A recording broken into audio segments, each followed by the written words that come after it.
Hey guys, welcome to the channel. As you see in the thumbnail, what if Deku become a villain part 2. Before I start, please do support for more awesome content and subscribe my channel and like this video and also share this video with your friends. I have created my other videos playlist, there you can watch my all videos easily, check out as well. Let's start this video. Izuku stared at the trio at his door as dread consumed him. When he met the eyes of the civilian woman, his own began to tear up. "Are you Izuku Midoriya?" one of the police asked. Izuku could only nod. "Is your father home?" Izuku gulped. "No, he's away a lot because of his work. Please tell me what's going on." "Your mother Inko Midoriya was killed earlier today by a villain." Izuku stood in front of them with shaky legs that soon collapsed as he fell to his knees on the doorstep. He grabbed his chest. He was gasping for air, barely able to breathe, like something was squeezing his throat. The middle-aged woman pushed through between the two police officers and kneeled to embrace Izuku in her arms. "Oh, for goodness sake. Have you ever told this kind of news to a kid?" she said, and then spoke to Izuku in softer tones. "I am a social worker. You can call me Anisha. We will explain everything and get you anything you need, but you should be sitting for that. May we have your permission to come in?" The only sound Izuku could make was quiet sniffing, but he nodded to her. "Thank you. Don't worry about crying. You don't need to keep anything in." Anisha escorted Izuku inside, still holding him close. She settled him on the big sofa and let him stare into the empty air for a long time. Izuku rasped. "What happened?" Anisha nodded to the police officers. "There was a villain with a quirk that turned his body into a sludge form. He was being chased after a robbery. We believe that he wanted to utilize his quirk to hide in your mother's body and use it to escape." Izuku gagged loudly and felt a new clump in his throat. "The sludge villain. Do you know him?" one of the police asked. "I saw a headline." Izuku paused to sob. "I didn't have time to read, so there was a video." He scrambled to get his phone. Anisha put her hand on his. "I would not recommend you watch that. Dealing with a loss like this takes time. It may be too much right away." Izuku yanked his phone from her grasp. "It's already too much. I still need to see for myself to know." He quickly found the news again and pulled up a video. The situation was already going on when the camera had started. A gas station had been damaged and caught fire. In the middle of it all was the sludge villain, not even human-shaped, only recognizable as a person because it had an oversized face with a wicked evil grin, and under it, being pulled up to the sludge, was a human shape. The image was too small to truly identify the person, but Izuku knew. The group of heroes led by the Detherm were at the scene. They grabbed a few civilians caught in the middle of things and retreated with them. Detherm attacked the villain once. Then he ran away. The heroes withdrew, further away from the villain, not even trying to help his mom anymore. Mount Lady was stuck on some smaller street, too stupid to shrink, so she could get closer. Izuku started shaking as the video progressed, but not of grief. "Why aren't they doing anything?" Izuku screamed. The camera moved from the useless heroes to the sludge monster and his still struggling victim. There was a sudden movement and she bent backwards in a snapping motion and stopped. Izuku stopped breathing. His dinner tried to climb up his throat. He couldn't see the video anymore as both his eyes and the screen were wet with tears. He could barely hear the pompous declaration that he used to love, but now only felt rage. "It is fine now." "Why?" "Because I am here." "No, it's not," Izuku muttered, and with a scream threw the phone across the room, almost hitting one of the police officers. "Hey, watch it." "They did nothing," Izuku shouted, ignoring the police. "Heroes are supposed to help people, risk their lives to help people, and they just watched her die. They threw one punch and gave up, and where are they now? Not here for sure." That is easy to say watching videos from a nice sofa. You don't know what their work involves. They're busy with more urgent things. "What do you think you're doing?" Anisha hissed at the police. Izuku didn't care about her, the police officer's words echoing in his mind. "They don't look that busy when there are cameras around." "Yes, let it all out. Seeking someone to blame is normal. You will get over it," Anisha said. Izuku tensed and began shaking. "Over it? You expect me to watch so-called heroes not even trying to do their job and act like that's okay and normal? It might be normal, but it's not okay." He raised his head just in time to see one of the police open his mouth to say something again. Izuku's wet eyes narrowed. "Get out." "Excuse me?" The officer raised his eyebrows. "You've told me what you needed to and more. Now, get out of my home." "Hold on, I know you're sad and angry, but you shouldn't be alone today, and we need to determine what happens to you next," Anisha tried to reason in a soothing voice. "No, you don't. I still have a father." Izuku pulled away from Anisha's grasp and started stumbling towards his phone next to the wall. That might be the case, but you said he is not here right now. You still shouldn't be alone. We have facilities and people that take care of people in situations like yours. Izuku took the phone. Despite a seriously cracked screen, it still seemed to work. He hesitated to call his father right away. Talking with a top-level villain in front of 2 police officers didn't seem smart, but they also weren't listening to him, as if he was a little kid. He didn't have time to make the call as his phone began ringing. It was his father's number.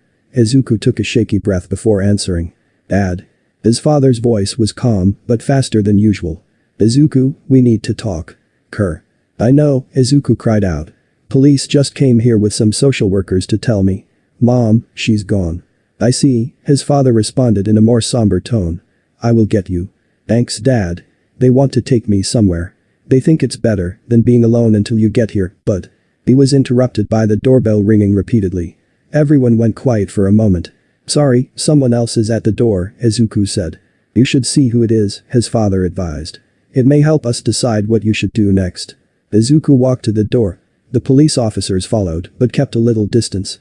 Izuku opened the door and was instantly grabbed into a hug by a teary-eyed Mitsuki Bakugo. Izuku froze, uncertain of how to react. The woman had been a good friend to his mother, but she also raised the greatest torment in his life. "Izuku," she started. "Inko, she's..." "I know," Izuku shouted as the sad cry was tainted by annoyance. He pulled out Mitsuki's hold. "What are you doing here?" "What am I?" "I came to make sure you're okay. So, you don't need to be alone." "I am not okay, and you can't help it. None of you can."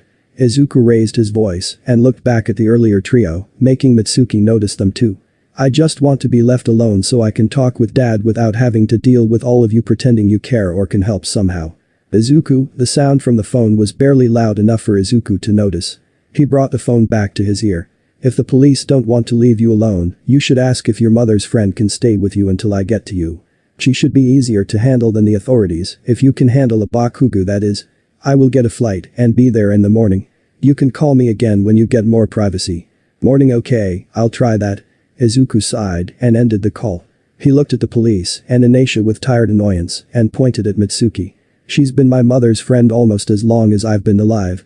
Will you leave me alone if she sticks around until my dad gets here?" The police officers looked at each other and Anisha spoke first. "It should be okay. It's always better to stay with someone you are familiar with. We need to confirm her identity before leaving." "Fine, do that and get out." He walked past them back inside. He wanted to go straight to his room and be alone, but Mitsuki would only follow him there. Instead, he collapsed on the sofa, exhausted from dealing with people. He didn't take his eyes away from the ceiling even as steps approached. Mitsuki kneeled next to him. "Izuku?" Izuku did not respond. "Izuku, please look at me." "Why?" Izuku said without looking at her. "You're only here so I don't need to deal with those other people. Otherwise, I would not want to be anywhere near a Bakugo right now, or ever." "What's that supposed to mean?" The woman's fiery personality started leaking into her words despite everything that had happened. Izuku grimaced. He could almost see Kitsuki in her place. "You raised Bakugo Kitsuki, right?" "Of course I raised my son." "So, you are at least as shit a parent as he is a person. Now you listen to it." "No." Izuku shouted and got up from the sofa. "You listen to me. Your son is a walking garbage fire you threw dynamite into. He is the bane of my life. He is worse than everyone else at school combined. Just today he mocked me in front of the whole class, blew up my notebook, and told me to kill myself." Izuku paused, breathing fast like he had just run a marathon. He was too tired to be polite and watch his words like he usually did. Mitsuki on the other hand seemed to have forgotten how to speak as she stared at Izuku. "I never knew," she gasped.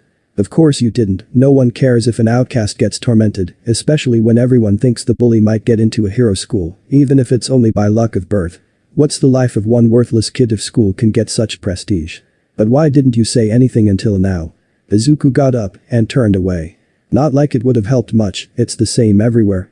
Plus, Mom didn't have many friends besides you, not a problem anymore, and I was afraid what Bakugo Kitsuki might do," Izuku sighed. "I think I'll want to start over somewhere else with Dad. The further away it is from your family the better." He started walking away. "If you have to stay, stay downstairs. I'm happier if I don't need to see you or your family ever again." "No," she said. Izuku stopped. "If what you are telling me is true, I need to get to the bottom of it and straighten the brat. I'll call him here and we can fix it." Izuku spun around, activating his new Dragon Blade quirk, and pointed it right at Mitsuki's face. Izuku's arm shook so much it was visible even on the already wavy blade. They stared at each other for a while, neither daring to say a word until Izuku's arm dropped and the fire disappeared. Izuku stared at the floor away from Mitsuki. It took him a moment to regain control over his own mouth as he grabbed his face with the same hand he had just threatened Mitsuki with. "Sorry, I shouldn't have done that, but I don't want to deal with your son, especially not today." "No, I should be the one to apologize, but what? Was that a quirk?" Izuku completed the question and looked at the hole in his palm. "I was kidnapped a while back and had to take it from one of the kidnappers. I haven't shown it to anyone, since they would just accuse me of stealing it, especially Katsuki. Now can I go back to cry in my room or do you still need something from me?" "Kind of course. I'll stay down here tonight in case you need to talk to someone." Izuku walked upstairs without saying anything more, entered his room, and collapsed on the bed face down. In seconds, the pillow was soaked wet as he began sobbing. Time passed, Izuku didn't know how much. It was completely dark once he raised his head. He turned onto his back and took out the cracked phone. He thought about calling his father again, but the video was still open. It hurt to even think about it, but he could not turn away from his mother's last moments alive, even if they were horrifying. Even after crying for so long he had to watch the video several times to clear his eyes of tears before he could really see it. With every viewing his anger at the heroes rose, and All Might's words especially caused him to boil inside. The supposed hero punched away the villain too late and dared to stand there, over the dead corpse of Izuku's mother, like he had achieved some kind of glorious victory.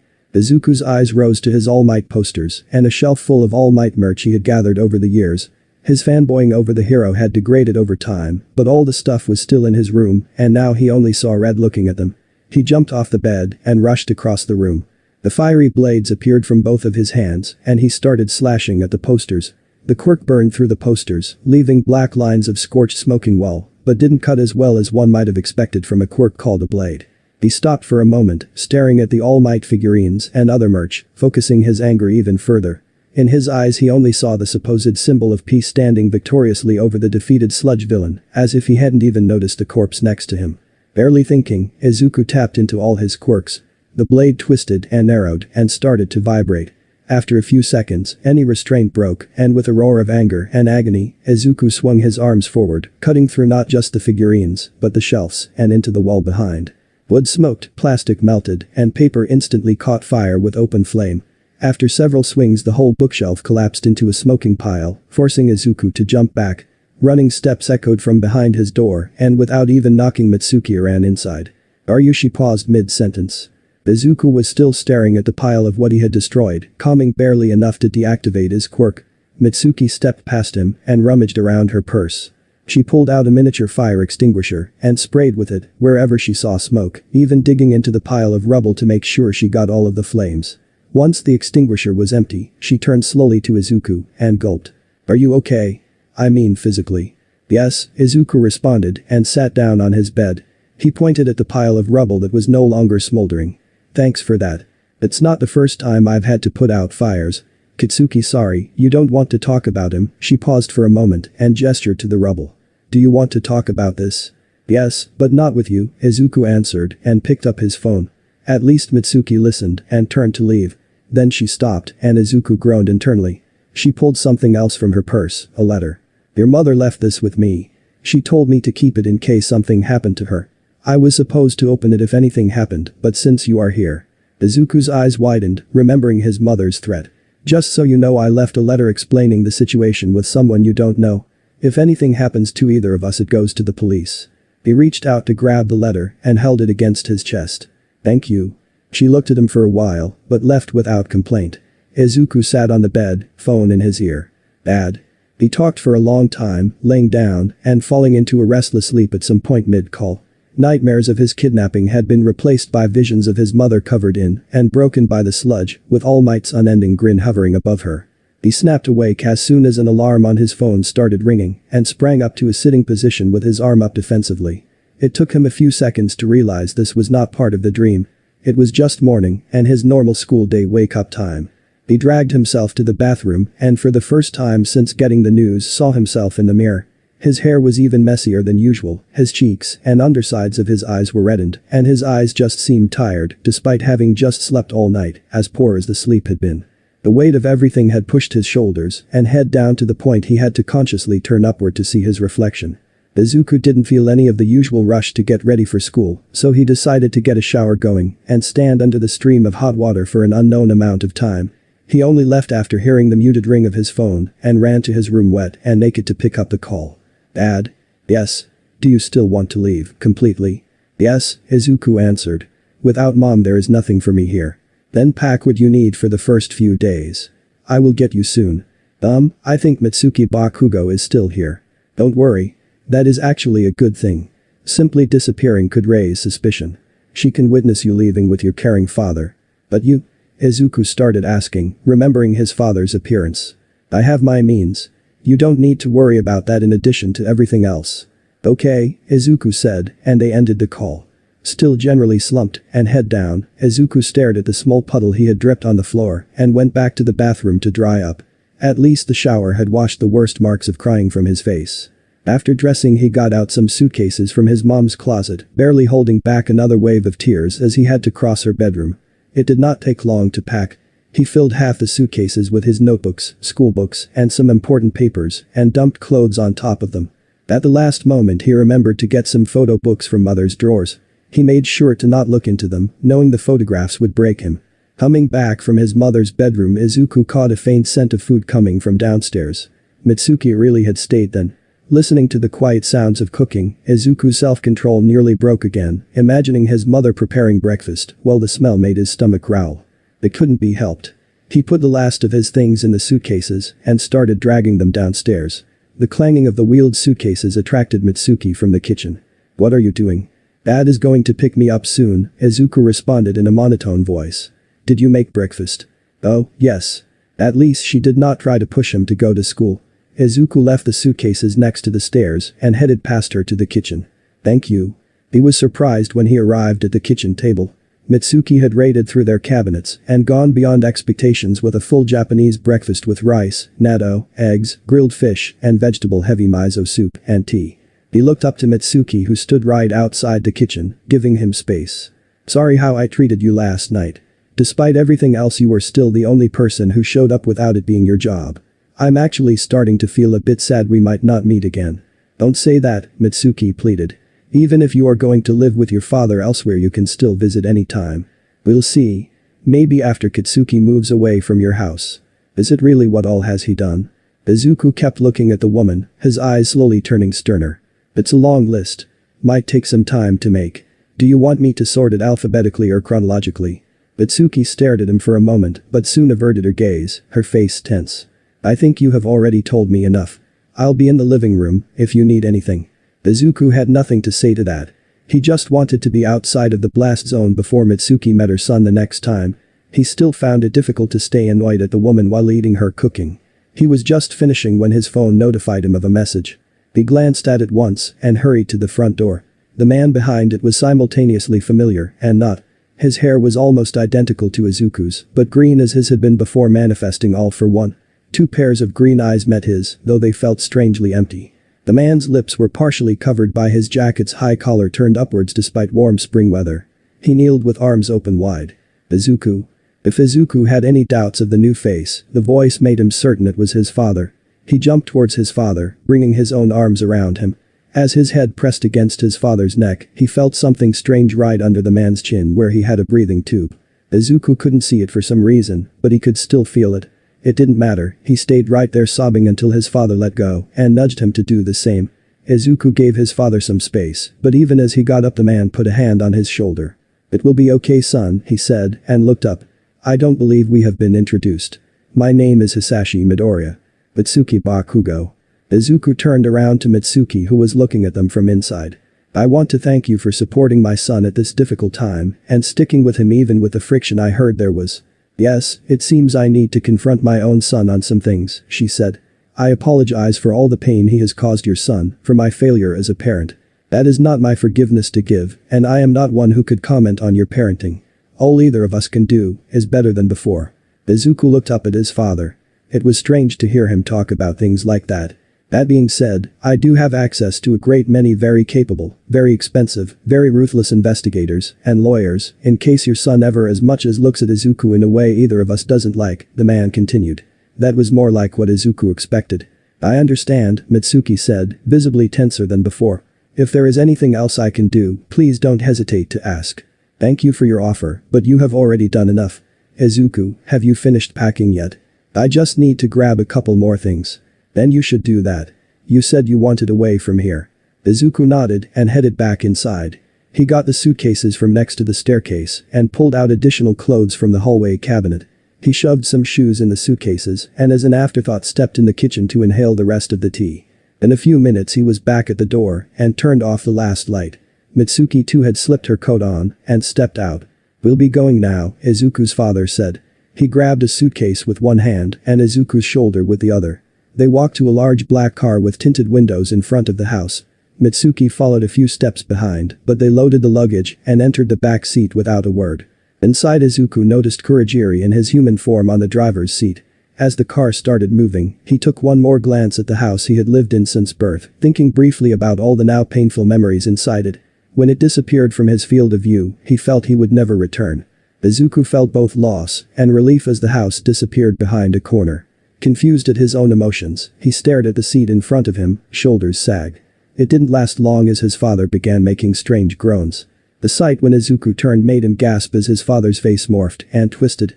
The healthy skin and eyes lost their color and smoothness before shrinking into his head, leaving behind only the usual wrinkled and scarred skin. His father pulled down his collar that had helped hide the pipe hanging from his throat, attached to something small enough to hide under the jacket. He reached under the seat and pulled out the collar part of his helmet with its breathing mask attached.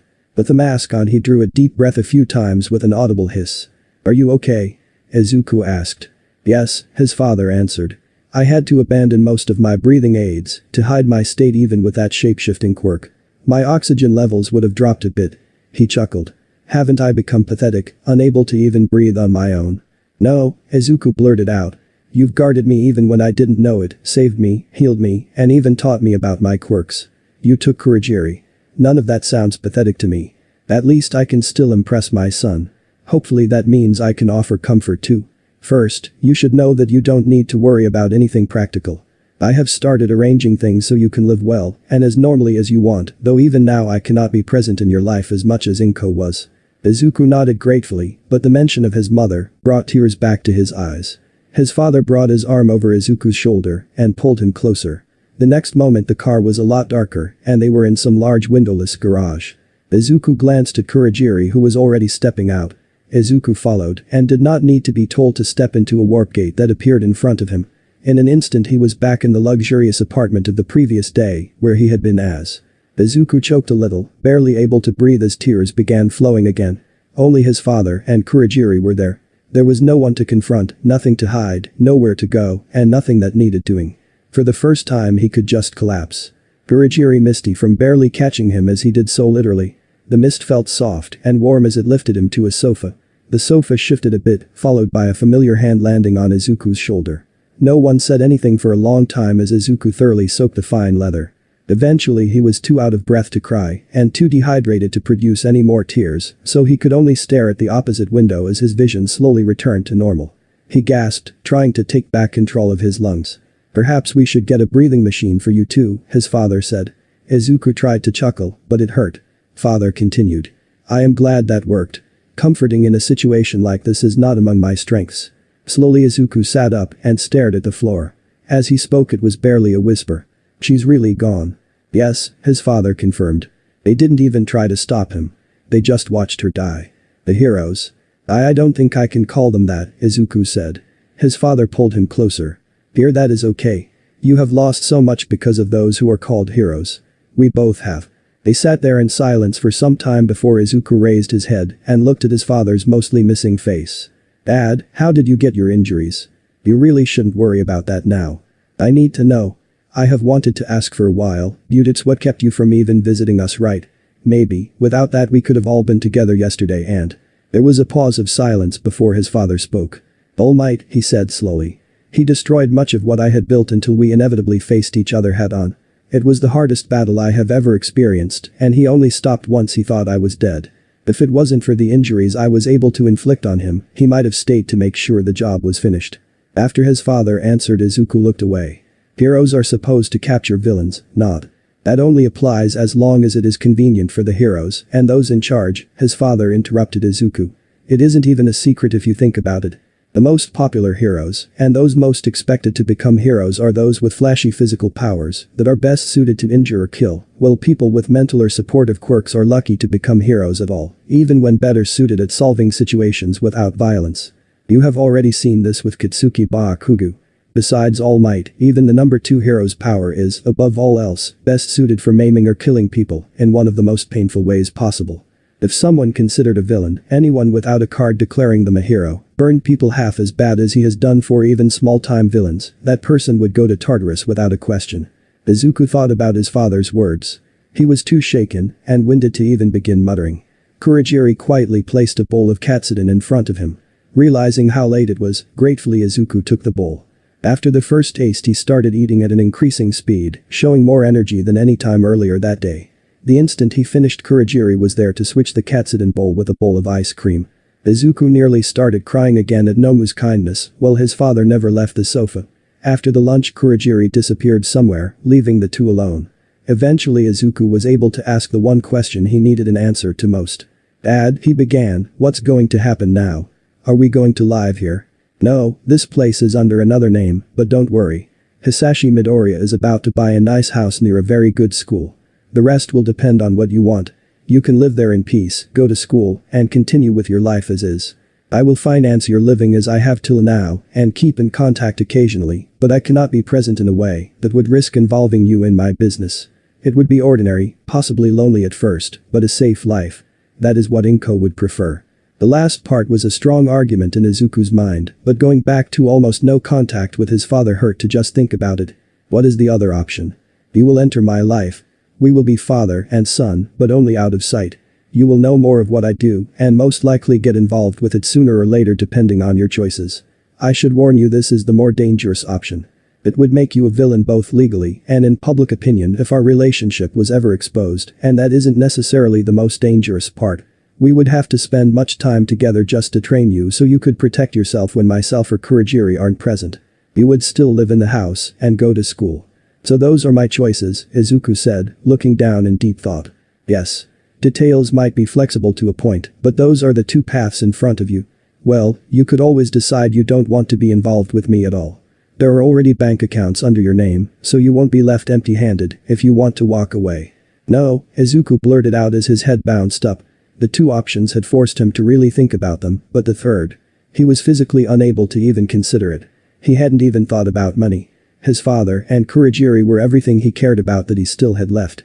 As that thought hit him, his arm snaked around his father's and held onto it like the man would disappear otherwise. He had made his decision. "People already call me a villain. I would rather be a villain with you than continue being treated like one alone. You should know that I am a harsh trainer. You will need my healing quirks many times." Izuku gulped. "I told you. It will be a dangerous life. If I need to be harsh to keep you alive, I will. Do you think you will be up to it?" "Yes," Izuku responded. "There was a time when I wanted to become a pro hero, back when I was still quirkless. If I was going to train and do what that would take, I should survive getting proper training with one sum." "Very well. We will start with the quirks you took. Considering your past experiences, it will be easier if you present one of them as your quirk at your new school. It will probably help. Even if someone is nice, it wouldn't be for the real me. You have a few days to choose how you want to do it. It will take at least that long to arrange your transfer and prepare the house. Can I ask where you are sending me? Not that anywhere wouldn't be better than Aldera. Of course. I am arranging for you to attend Samei Private Academy for the rest of the year." "Samei," Izuku mumbled, "isn't it prestigious, expensive, and selective?" his father answered. "After being absent for so long, how could I offer you anything but the best? I would ask how you can pull off an admittance to such a school, but I could just as well ask how you got this apartment. In time, perhaps.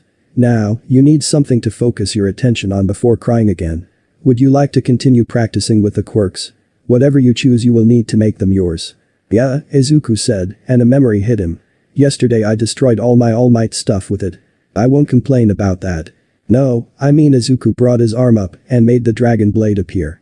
"When I was using it, it changed somehow. One moment it just burns without really cutting like when you taught me to control it, then suddenly it felt completely different. I was carving out the wall behind the shelves I wanted to destroy, and it felt easy like I could have cut through a lot more, but to do that it would need to be thinner, but that alone wouldn't. Interesting, either there is more to that quirk than we thought, his father said, making Izuku pause his muttering, or you are already well ahead of my lessons. What do you mean? Didn't I tell you yesterday that I would teach you how to combine and use multiple quirks simultaneously? The other quirk you got was a form of vibration quirk. It may appear simple on the surface, but the simplest quirks often make for the most powerful combinations by altering effects of other quirks. For example, I have a quirk called spring-like limbs. On its own it can give me slight enhancements to agility and force of my punches as well as the ability to absorb impacts, but combined with other quirks it allows me to push their power past the limits that my body could not handle otherwise. For you, the application of high-speed vibration could explain enhanced cutting ability. What I am surprised by is that you could achieve simultaneous use so soon without even intending it. That is amazing. Izuku's eyes widened, and for the first time that day it was not to cry. Most quirks have weaknesses or side effects. But if another quirk can counter that, I'll have to rewrite all of my quirk. Note: strength quirk with body hardening quirk, or maybe flight water quirk could help focus electricity better than most of them can, or maybe. Then again, his father interrupted Izuku's muttering again. Maybe I should not be surprised. If Kurogiri is right, you are a bigger quirk nerd than myself. He smiled at Izuku behind his breathing mask. Enough talk, would you like to try it right now? Yes, Izuku said with a smile of his own, not even close to the widest it could have been, but the distraction was welcome. He needed something to do, and training with his dad sounded like just the thing. Hello, my name is Izuku Midoriya. I am joining your class for the rest of the year, Izuku said, and bowed slightly to the classroom of students. Bowing let him draw a few deep breaths without it being noticed. It felt uncanny to walk through the school without anyone avoiding or scowling at him, but he was still on edge, ready to be ostracized over even a single wrong move. Finishing his bow, he gathered enough courage to get up and face his new classmates again. Midoriya has transferred to us from Aldara Junior High from Mustafa City starting today, the teacher said. Please make him feel welcome. Now, does anyone have any questions, including you, Midoriya? Several of the students had their hands up before she finished talking. She pointed at a girl in the back of the room. Nori. What is your quirk? Izuku gulped. Of course, they would ask that first. What else about him could people possibly care about? If he had any doubts before they were gone now. He held his hand up, the palm towards himself. Fire burst over the back of his hand, and Izuku applied vibration to it as the blade stretched and thinned down. It still took too much focus to be practical in a fight, but at least Izuku could combine the quirks reliably for a while. He pushed his limits to make the blade as long and impressive as he could for the brief moment. Most people in the class were wide-eyed. Some made positive remarks about how cool his quirk was, not knowing how that wrenched Izuku inside. Izuku stopped before the teacher could comment on using quirks at school. Instead, she pointed at another student for a question. Why did you transfer suddenly, and how did you even get into this school? Maybe there were worse questions than his quirk. This time Izuku couldn't completely hide his reaction. Is everything okay? The teacher asked. Why, yes. I transferred because, Izuku paused as the words stuck to his throat, as if they were trying to choke him. My mother was killed recently, and, well. You don't need to talk about anything you don't want to, the teacher said, and no one will pressure you if they know what is best for them. Now, let's start the lesson. You can get to know each other better during breaks. Thank you, Izuku whispered as he walked past her to the only free seat on the second row behind a tall blue-haired kid with eyeglasses. No one tried to pull their desks away or lean away from him. It would have been nice if it wasn't all based on a lie. He didn't dare to look anywhere but the teacher and his own desk as the lesson commenced. At least she actually taught him to. The first few classes passed uneventfully. Izuku was used to getting from class to class with minimal contact with others and didn't think to do anything else. He was also distracted by the school itself. His old school had been decent in teaching for people that had good or commonplace quirks, just reputable enough that mother had not gone out of her way to send Izuku to a better school further away. The school, however, had not been exceptional in any way, and the buildings had been average at best. Saomei, on the other hand, showed the money rich parents had poured into it everywhere. Everything looked new, clean, and shiny. Large open halls with high ceilings made the place feel more like a monument than a junior high school. The morning lesson soon finished, and he was about to slip away for lunch when You, Izuku Midoriya. Izuku froze in place and turned around a few seconds later. It was the blue-haired boy. So far Izuku only knew that he seemed to be very formal and often quite loud. He walked towards Midoriya, waving his arms like a robot from an ancient sci-fi film. My name is Tenyuida. Are you intentionally trying to avoid interacting with the class? We should all seek to improve both ourselves and each other, and isolating yourself will hold everyone back. Izuku was genuinely flustered for the first time in a while. This guy actually had a problem with him keeping his distance, and not the other way around. Sorry, he said, I didn't think anyone would feel that way. Usually people are happy that I stay out of their way. Why? Ida started and stopped mid-sentence. Izuku could see gears turning in his head with realization in his eyes. Would you like to join us for lunch at least? The request almost made Izuku tear up from joy, but even then, a nagging voice in his head kept saying Ida was only nice because Izuku had lied about his quirk.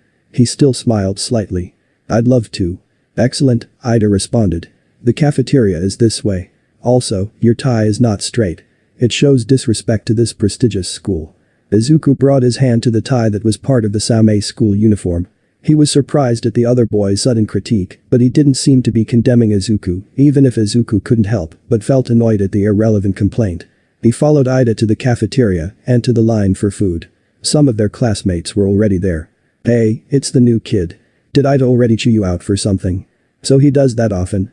Izuku asked. The others snickered. Every single day. I merely wish everyone would give the school the respect it desires, Ida defended himself, waving his arms again. He got some laughs from the other students, but they lacked the sharp mockery Izuku was used to hearing in people's laughs. The group dragged Izuku with them to a large table full of their classmates. Izuku had never been with so many positive and neutral expressions. Hey, it's the fire hand. Izuku stared at the girl that had said that. She's talking about your quirk, another said. You didn't yet tell us what it's called. Oh right, Izuku responded. Of course they were talking about his quirk. I call it Dragon Blade. It's a pretty simple flame quirk, but if I focus hard enough it can cut really well in addition to burning. It isn't that useful really, but people seem to think it's cool. It is, the first girl said. Others expressed their agreement. Hey, how? Another student started asking, but was interrupted when Ida stood up and started waving his arms again. Remember what the teacher said. Do not push Midoriya to answer questions he doesn't want to talk about. Chill out, Ida. I wasn't going to ask about that. Just wondered what his old school was like. Very biased and more interested in gaining prestige for the school than actually teaching its students, all of its students, Izuku said, feeling a sudden need to vent about something he didn't need to keep secret. What does that mean? Izuku turned to look at his new classmate over the table. His stare was empty with tenseness on his face from anger. I was considered quirkless until I was 13 years old. My childhood best friend got a flashy quirk that could easily hurt people. One of us could do almost anything, hurt anyone, and people would still talk about how he is going to be a hero in the future. The other could have just as well been invisible and could get almost anything done to him without consequences. Would you like to guess which was me? He turned to look at the girl who had asked about his quirk in class. I hope things might be different here, but guess what was the first thing you wanted to know about me? That startled most of the group. Several looked surprised. A few, too few, appeared angry at what they had learned. Some didn't really react, or they looked annoyed. The person Izuku had been talking to moved to that group after initial surprise. Well, it's not like quirkless people could do as much as regular people. Of course a school would focus on making sure that someone more capable has a chance to become something. You should just be glad you got a quirk. Izuku sighed and stood up. This is why I didn't bother transferring anywhere else before. People are the same garbage everywhere. It's the truth, quirkless people are just less advanced than the rest of us. It's simple evolution. You wouldn't talk like that if you were quirkless for a while, Izuku said as he took his food and turned to leave. The quirkless probably dream about that being possible, but you just can't change a person like that. It would be like turning a quirkless human into a chimpanzee. Izuku squeezed the food tray, struggling to not make a remark that would make his situation worse. These people definitely would not accept his real quirk. He walked away, finding a corner table which occupants had just left, leaving the entire table empty. He was used to eating alone. At least people didn't go out of their way to get away from him. He stopped eating to look at his palm. The hole was barely covered by special tape and makeup. For the first time ever, he wanted to use his quirk on someone, and he didn't even regret the thought. If he hadn't chosen to fake his real quirk. He sighed and put his hand down. It would just have been worse if he did tell the truth. At least there had been some that reacted negatively to hearing how he had been treated as quirkless. Izuku didn't dare to risk approaching any of them, and the rest of the day passed with him keeping even more distance from others. In the end Izuku left school with his shoulders sagging and eyes on the asphalt. You should carry yourself more respectably, especially in our school's uniform." Izuku turned his head to give Ida a tired look. He wasn't sure how to feel about the taller boy. Their main interactions had been Ida complaining about stupid things, but he had been the first one to at least try to approach Izuku in a friendly manner and had seemed surprised, shocked even, when Izuku exposed his quirkless past. "I carry myself as I feel," Izuku responded, "and if the school has a problem with it, that's just more reason to feel this way. Yes, I am sorry for how our classmates acted. Even after 2 years I did not realize how serious the views are that some of them hold. There has never been a quirkless person in our class. And what would you have done if there was? That would depend on the person. I think everyone should be treated equally, unless their actions demand otherwise." "Are you sure about that?" Izuku said. His voice started getting some venom along with the tiredness. "You would do that even if it meant being ostracized just like the useless, less than human quirkless kid?" Ida didn't say anything. "I thought so. I was a fool to think that an elite school would be any better. It's easier to look down on people the higher you are in this quirk society and to ignore the flaws of those on your level.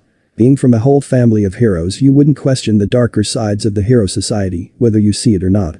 "I wouldn't wait. How do you know about my family?" "I never told you about them.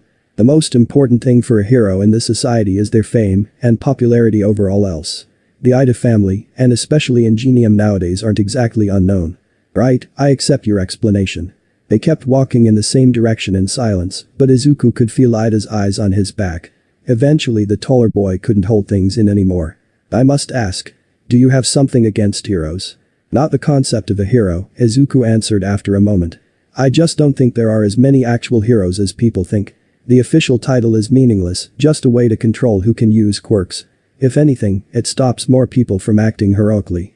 Not to mention the whole profession is the top example of how people are valued by their quirks and not even their real usefulness, but how heroic the society decides they are. I shouldn't need to explain after today's lunch." Another period of silence followed. Izuku glanced at Ida. "Are you following me or?" he asked. Ida stopped for an instant and raised his hands up defensively. "Oh no, I am going home. Seems we just happen to live in the same direction." Izuku looked at him for a moment. "I believe you. If nothing else, I get the feeling you aren't the lying type." "Thank you. Well, I guess we'll see each other again tomorrow," Izuku said and turned into a yard. They had walked up a green hill and now on a ledge with an excellent view, he entered the lush yard of a new 2-story building, large enough for a family of 10. He cringed as Ida stared at the building. Why did father have to do everything so big? Izuku walked a bit faster to get inside quicker. He had not even slept in the house so far, having only made sure all his things were there.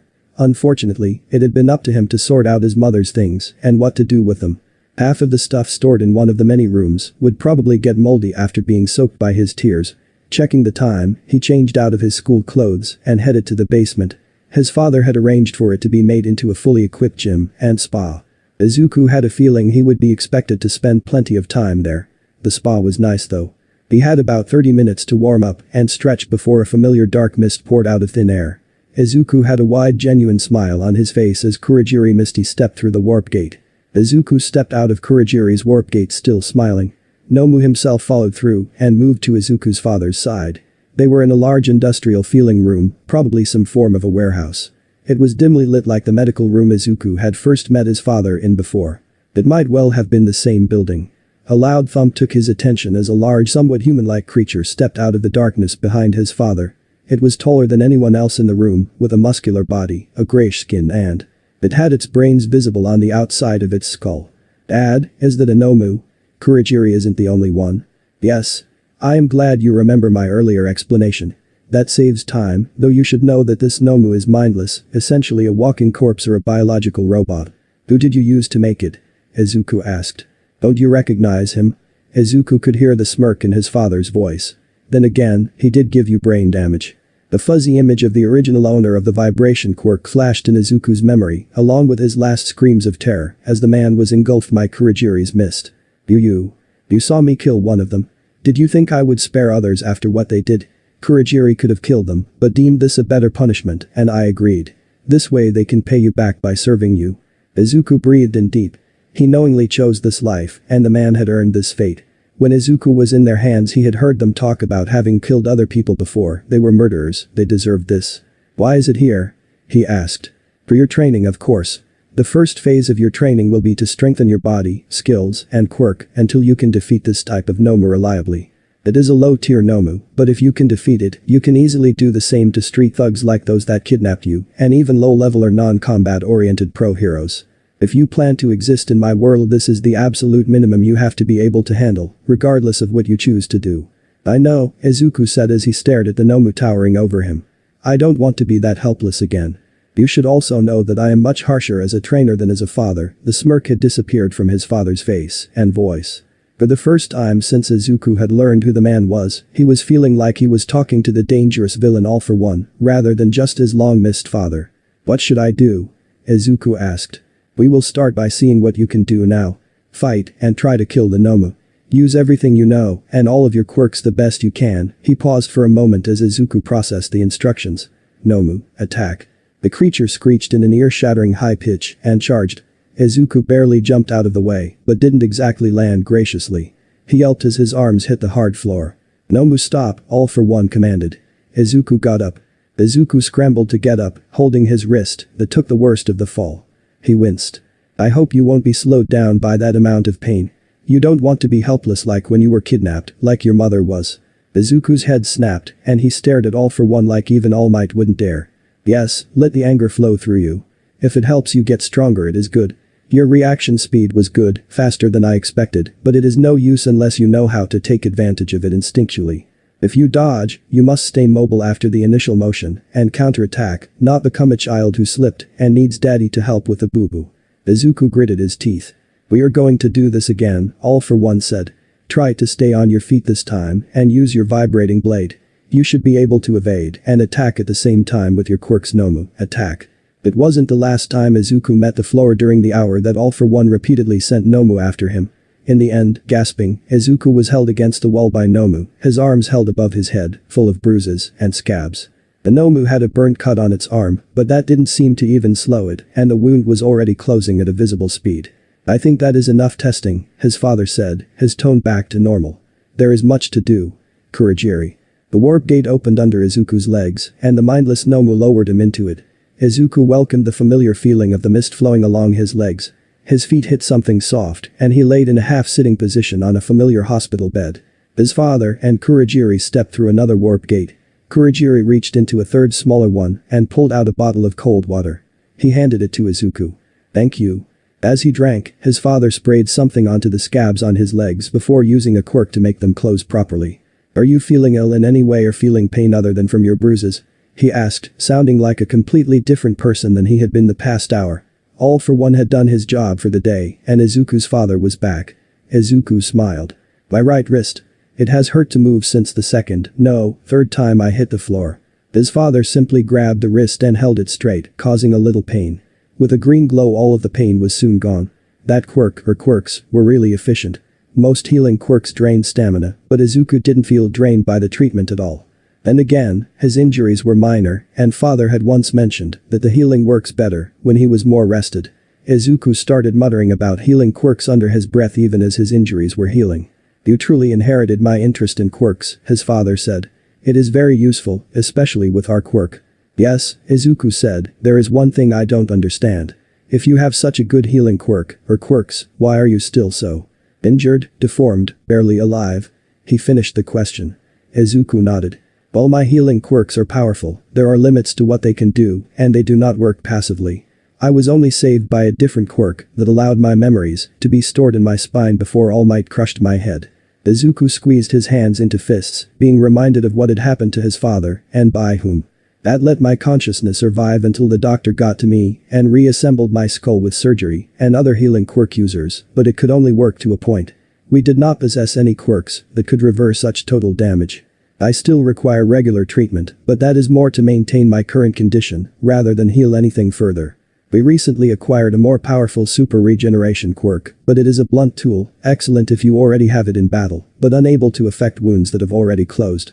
So, there is no way to. The doctor is still researching possibilities, but so far there is only one way that isn't more likely to kill me in the process. I need to combine my other healing quirks with one for all. One for, Izuku started. Is it a quirk related to All for One? His father nodded slowly. When he spoke, he didn't seem to focus on anything in the room. His voice was best described as nostalgic. It is a generational stockpiling enhancing quirk I accidentally created in my little brother. I believed he was quirkless and gave him a power stockpiling quirk that I thought might help his weak body. Only later we found out he already had a quirk. It was a very much useless ability to transfer itself to another person and nothing more, as far as I know. Somehow the quirks fused into one, something that took the doctor a century to replicate artificially in Kurogiri. I doubt I need to explain to you what combining those two powers means. Izuku was already thinking. He rubbed his chin with a now fully healed hand and started muttering to himself. The quirk to stockpile power and quirk to transfer itself generational stockpiling enhancing normal limits of quirk's human lifespan passing on the quirk itself, not just inheriting genes. Izuku's eyes widened. Does the quirk also transfer the power it has already gathered? Yes, and it has already been wielded by 8 different people for more than a century. Accumulation type quirks that can constantly grow, rather than just needing a charge time to use, have much more potential than more stagnant quirks, theoretically unlimited potential, if they weren't limited by effects of aging and human lifespan. If this quirk can bypass that and be passed on faster than normal human generations, Izuku stopped mid-sentence. By now a quirk like that could make its holder one of, if not the most powerful person in the world. You could say so, his father said. One for all is currently possessed by All Might. Izuku stared at his father for a moment, but it did make sense. He gestured at his father's head and mask. So, he did this to you with the power you created. Yes, though the only surprising thing was that he won. My younger brother did not share my visions or ways of getting there. He used one for all to try and fight me, and everyone that has inherited the quirk since has continued to fight. I believe there was one who disappeared for several years until someone else appeared with the quirk. I have tried to take it many times, but it is the only quirk that has been able to resist my all for one. You couldn't take it? Izuku asked, surprised. No, so far it can only be passed on willingly. In hindsight it would have been better to just kill one of them and end the quirk, but I wanted it.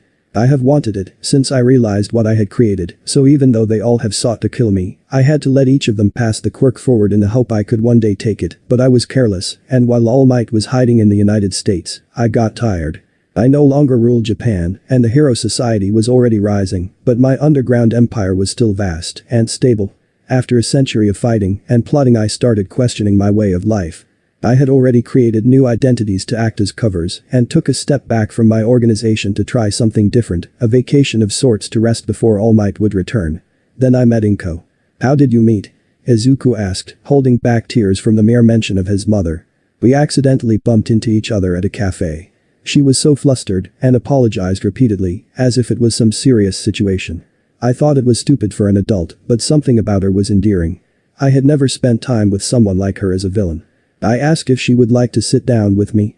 One thing led to another, and you were born 2 years later. He paused and ruffled Izuku's hair like no one else had ever done. I still took business trips, but most of the time I could enjoy regular family life for the first time since my own childhood, and those weren't peaceful times. Some days I even imagined putting my ideals aside to stay like that, at least until you grew up. What would 18 or 20 years be for a struggle longer than a century? Unfortunately, All Might returned to Japan while Inko was pregnant with you. I had to split my time with you too, and one other while trying to maintain what I had built, but in the end it took all my time to hold him back, and Inko started getting suspicious. I came up with the idea of working abroad. Then my fight with All Might happened. He finished healing Izuku's injuries, even the smallest bruises. He helped Izuku sit up on the edge of the bed and sat down next to him. After that I decided it was best for both of you, easiest for everyone if I just stayed away. You were wrong, Izuku said quietly, looking down. It wasn't easy. You made it quite clear the day all 3 of us were in this room, father paused. Now it's too late. It is for mom, Izuku said, and leaned against his father. You're still here. I don't care what you look like, never did. His father chuckled and pulled him closer. How did a villain like me earn a son like you? Perhaps I should then act like a father. How was your first school day? Izuku stiffened. Somehow, he hadn't expected that question. It was fine. Do not lie to me, his father said with a stern, threatening voice. Izuku shivered upon hearing it. Well, I loved Inko, I know she was a bit gullible. Don't think you can pretend in front of me like you did with her.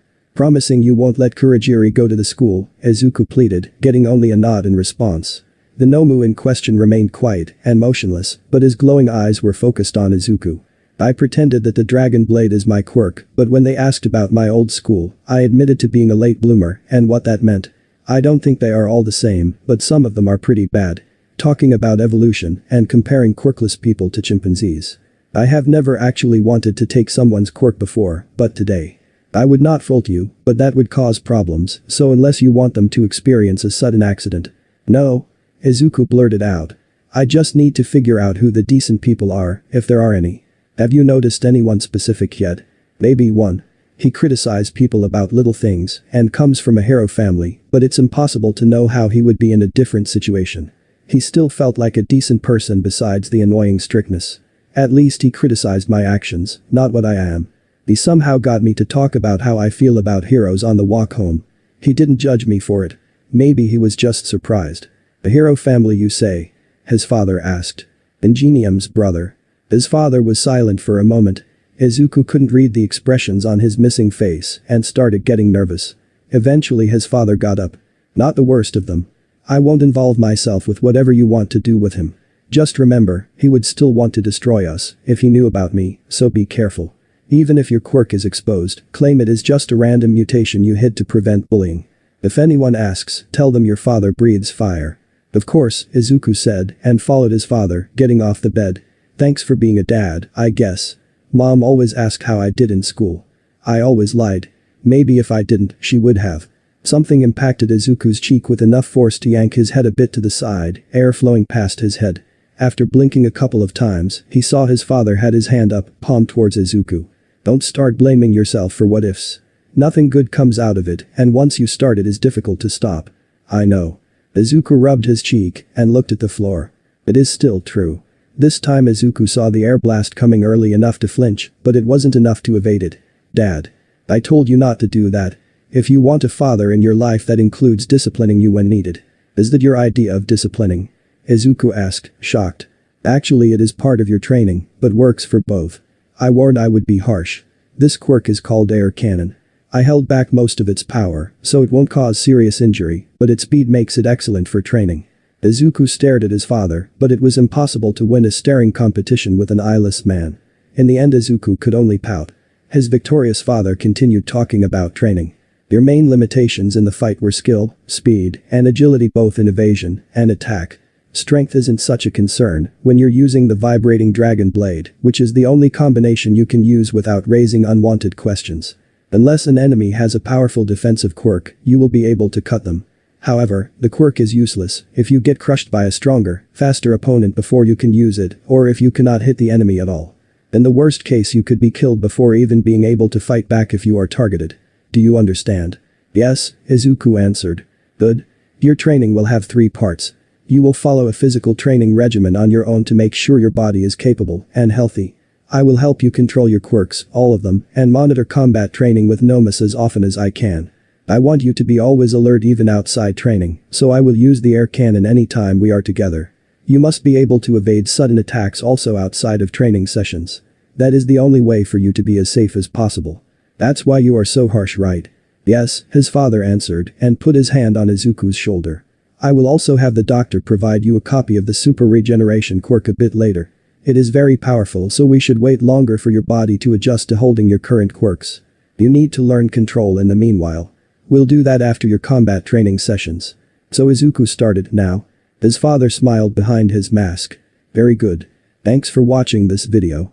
Part 2 is over. If you really enjoy this video, like, subscribe, and comment down below, and turn on that bell notification. And also check out the playlist that I have created and enjoy. Link is in the description. See you in the next video. Goodbye.